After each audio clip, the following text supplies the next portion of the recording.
Glassing with Grizzly. Today is a solder in real time kind of video.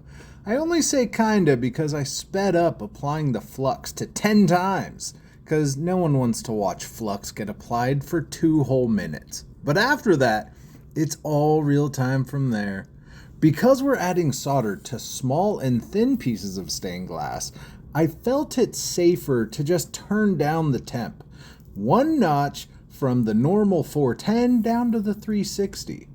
Is this really going to make a difference? I don't know. But I like to think every bit helps when soldering small pieces of glass. You're going to see me jump around a lot with really ugly solder lines today. I'm talking real ugly. Like if you saw these lines passing you on the street, you'd unintentionally go bug-eyed for a split second as your brain tried to comprehend the level of ugly you just saw, but then realized the line probably saw your facial reaction, and so you try to play it cool, looking elsewhere, just at random trees or the clouds. And, we've all been there. No judgment. Anyways, why are we looking at ugly lines? Because it's all part of the game. Name of the game is say no to heat cracks. And the best way I've found to do that is listed here in no specific order. Turn down the heat. Check. No more than 2 passes. Check. Okay, sometimes 3, but that's just because I forget the 2 rule. But then I move on after I remember. Check. Move around a lot. Check. Move the iron a bit faster than normal. Check. Do I avoid heat cracks while doing all these things? Yes.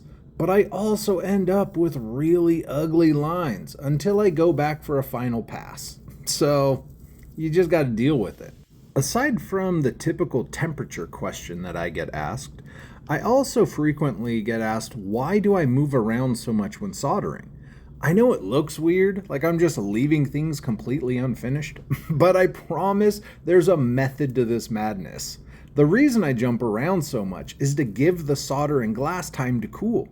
You don't need to take a siesta in between, but just a quick 15 seconds can really help prevent the glass from overheating and cracking.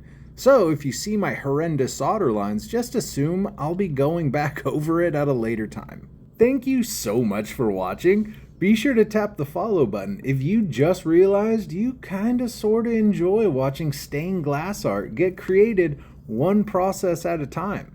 Sometimes we learn a lot. Other times you can just mute me and enjoy watching molten solder get applied to copper foil. It's cool. It's not like I'm gonna cry myself to sleep tonight on my huge pillow. So I married an axe murderer. What's up?